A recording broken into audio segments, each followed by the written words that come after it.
Kent is known as the Garden of England, so it's very beautiful with lots of green and open spaces. Canterbury Christ Church University itself offers a wide range of courses, both undergraduate and postgraduate. It's a really friendly, welcoming community that's there to support students. So Uni Global is a part of global university system, owns a number of institutions in various parts of the world. Business development side of things, from the marketing side of things. So we want to make sure that our partners on the ground are also well educated and have full knowledge of. Just completed high school and you think you might need a bit more support with the transition to university, that might be an option. With the tuition fees are already quite affordable. Students can work up to 20 hours during the week.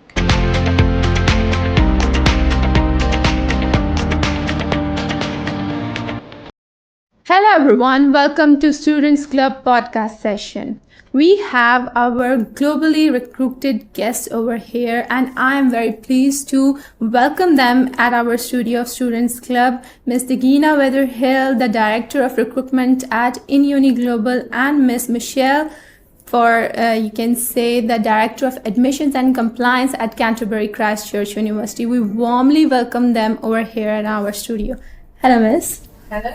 Hello, Mr. Jain. Hi, everyone. Thank you so much for having us. Thank you for having here, because we are always being delighted to have such precious guests over here all the way from UK, and we do our best to serve them.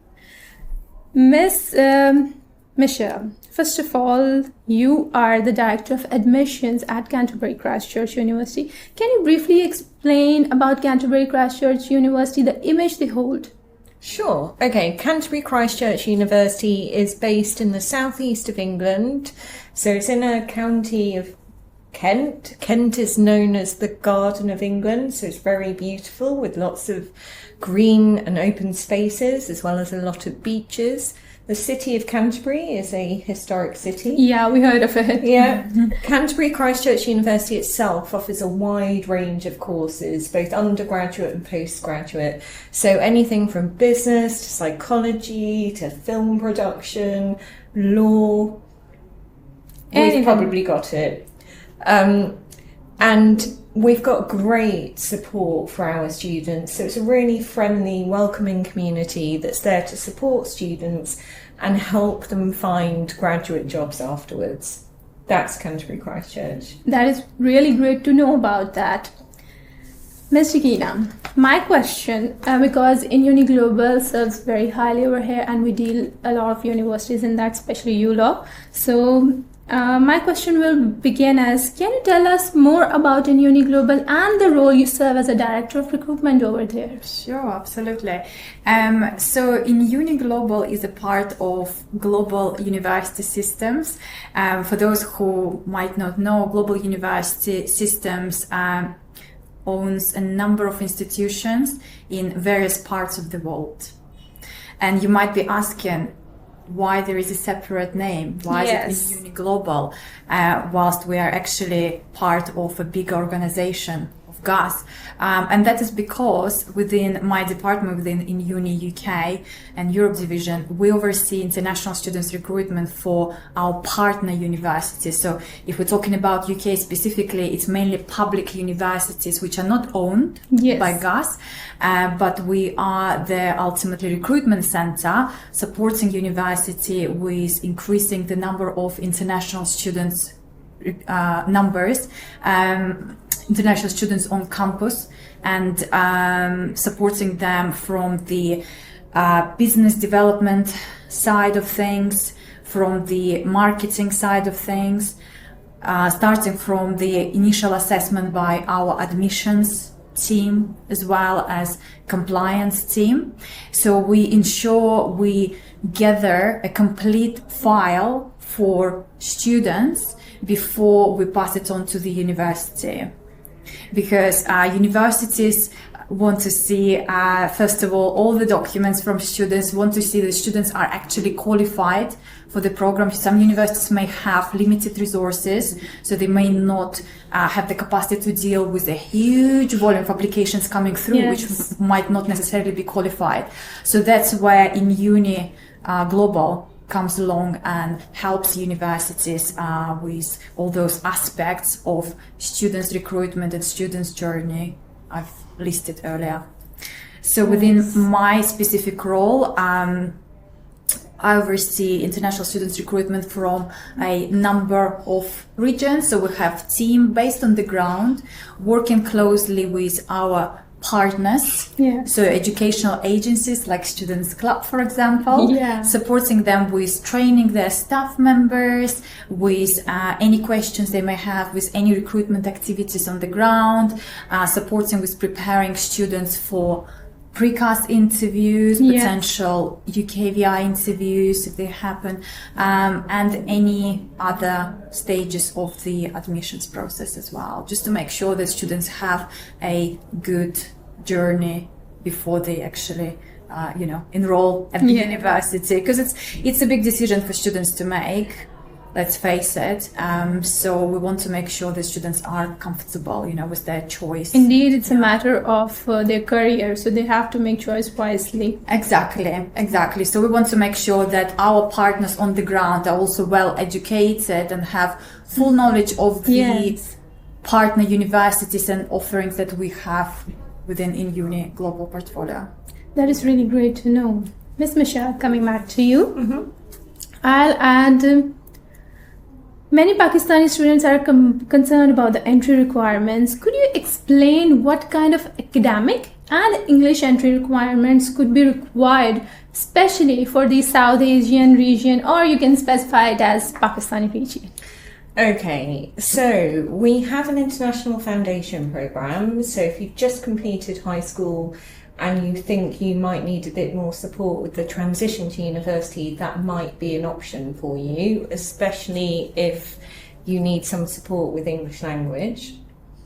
Then for students, we've also got our bachelor's degrees. So they tend to be 3 or 4 years long. And depending on your high school results and any other studies you've done after high school, we'd look at you for either foundation year entry or what we call level 4 entry, which is the first year of a degree programme. Some of our courses in science subjects, for example, or engineering might require you to have studied science. Yes, definitely. Yeah. And our business courses, particularly the ones in accounting or economics or finance, might require you to have studied maths up to high school level. And that's because when you're starting at university, you tend to be deepening your knowledge. Obviously. And you need to have some information to help you. Talk to your counsellor if you're unsure, because your counsellors are there to support you and they can seek support from the teams from InUni as well if there are any particular questions. Then when it comes to our postgraduate study, again we see a further deepening of knowledge. For some of our courses, that might mean that you have to have studied a relevant subject.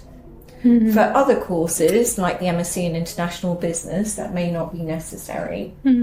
So our entry requirements, the latest ones, will always be listed on our website. If you go to canterbury.ac.uk, click on international and then your country, you will find Pakistan listed, Yes. along with contact details for InUni who can support you with finding the More campuses. about the campuses. Yes. In terms of English language requirements, we ask for IELTS 6.0 with 5.5 in reading, writing, speaking and listening. Again, if you don't have that, or if another English language test like Oxford English Language is something that is easier for you to take, you might want to talk to your counsellor and see what the options available to you are to meet the English language requirements. If you get below 6.5, again, talk to your counsellor and see if our international foundation programme is more suitable. That would be my advice. Okay. Can we expect in near future that Canterbury Christchurch University will fall into the category of medium of instruction? Not in the short term necessarily. It's something we'll always keep under review. Okay. We want our students to be able to come and have an easy academic journey. And sometimes it's not just about speaking English. Yes. It's about speaking English in another country. And I've learned languages. Yes. And I think, to take an example, the last time I went to Spain, I never learned Spanish. I learned Latino, a Latino version of Spanish. Yes. And that's quite different. So you can struggle a little bit. And then there's also something about when you're studying in another country, like I've done and 𝐭𝐻𝐿 has done, sometimes you're having to study in different ways and use different ways of writing. So we really want to make sure our students are able to come and quickly start their studies and feel comfortable, which is why we've got the English language requirement at the moment. Saying that, we're a university that evolves over the time, which you can see by all the new subject areas that we keep adding, and we will keep that under Yes, we as a Pakistani nation, we hope for this, because sometimes, it's really difficult to adopt another language. But I suggest the students that please have even the basic grip on English, because it's an internationally recognized language. Yeah. I really want to ask you, what kind of scholarship opportunities or fee waivers are available for South Asian region? You can specify for Pakistan as well. Absolutely, and that's a great question. Thank you for asking. And it's one of the questions I'm sure on students and parents' mind as well, because again, let's face it, it's not cheap to go and study abroad, right? So you need to think wisely when you do decide on the university and destination as well. So if we speak about Canterbury Christ Church University specifically, to start with, the tuition fees are already quite affordable with, the international students in mind. So to give you an example, it's £15,500 for undergraduate per year and for postgraduate as well. Students from South Asia specifically, you mentioned, so international students would be eligible for a scholarship, so international grant of £1,500, so bringing the fees down to £14,000 only. I think what also would help to plan your financial side of things would be also taken into consideration accommodation cost and living cost, because Canterbury is outside of London. It already makes it more affordable. So for example, accommodation cost is only around £500-600 a month, but students obviously decide, depending on the accommodation option they go for, could be less, could be more. There are various options available, but if you compare it to big cities like London, for example, it's much cheaper. So that's where students can save considerably when planning, their funds to study in the UK. So definitely take into account not only tuition fees, not only scholarships that the university offers, but also how much you will spend on living costs. And I know we met some students who were considering London as a destination, and I studied in London sometime, but it was a while ago. London becomes, unfortunately, a very, very expensive place. And you can say very, very crowded. Very crowded indeed. Couldn't agree with you more. So it's a great city, but it's one of the most expensive cities in the world. And there is so much more to the UK outside of London. Where you can afford more. And also, I think it's a great way to immerse yourself into British culture if you go outside of London a little bit more and make some local friends as well. For example, take Canterbury Christ Church University. They're still quite young and new to international students. Comparing to their local British students population, the number of international students is actually not that large. So if you come to Canterbury Christ Church University, you are more likely to actually immerse yourself into British culture, to learn more, to focus on your studies, and like I said earlier, to make some local friends so you don't feel as homesick. Which is great. You don't feel left alone or like that. Exactly. There are lots of clubs and societies students can join as well. You don't need to spend that much on transport, because if you live in London, there is always additional everything's nearby. You can walk Yes. It's actually very, very convenient. So if you live on campus, especially, you can walk just, on a daily basis, so you don't need to spend money on transportation. We get a lot of queries for the scholarship opportunities. That's why I asked you, because here in Pakistan, it's really important for the students to have a good number of scholarships. Yeah, of course. Yeah. Ms. Michelle, coming back to you. Sure. What could be the possible employment ratio of a Canterbury Christchurch degree holder? Well, a couple of years ago, we were number one for graduate employments in the UK. I think when it comes to students and graduate work, we've got a fantastic careers team who support our students with putting CVs together, applying for jobs. And we've also got an on-campus work recruitment agency called UniTemps, and they will support students with finding part-time and vacation, so holiday work, because students can work up to 20 hours during the week. It's really important for students to know that if they're postgraduate students, they don't get a summer vacation, so they can only work 20 hours a week in the summer. UniTemps will help people find that part-time work. Okay. And the university will advertise our own vacancies for students through the UniTemps. That is really great as well. So there's a lot of support. And I think it's really important for students because what they learn and the support they get from us, they can take back when they leave and go back home, or when they're looking for a job if they've got a graduate. More good opportunities. Yeah. I think that's really a wonderful step given by Canterbury Christchurch University. What roles specifically the admissions and compliance team play in helping students internationally? Okay, so in terms of helping our international students, the teams are there to support our applicants in the first instance, and we're there to make it as easy for people as we can.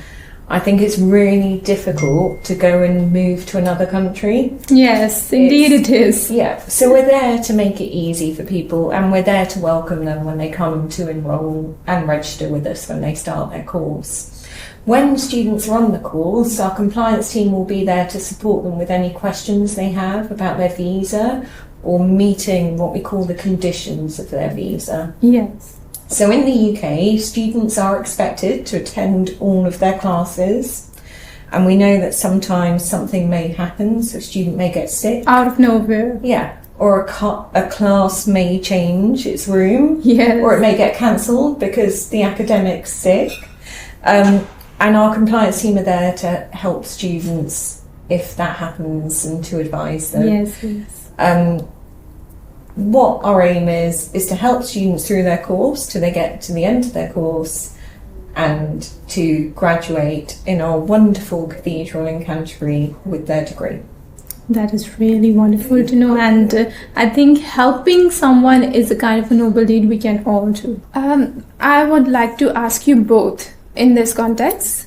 In your experience, how does the education partners like Students Club help enhance the student experience according to you and support the collaboration with universities? I'll go first with you, Ms. Michelle. Okay, so partners like Students Club are really important because they help potential applicants think through their options. Universities can't do that necessarily in the same way because we want everybody to come to Canterbury Christchurch University. Yes. So the Students Club are there to help say, what is it you would like to study? Why would you like to study that? Let's help you find the information and make it easier. Yes. You'll also be the people who are hearing and seeing what students are asking for. So you can help those students and you can take those questions and find out the right answers, especially if you're working with in uni and the team in Pakistan on the ground. I think there's a lot of collaboration that means that we give the best support together to all our applicants. Over to you, Ms. Dakina. Thank you for the question, and it's definitely a very valuable question, especially for international students making this long journey on your own. Yes. Perhaps some students don't necessarily come with friends, they need to make friends.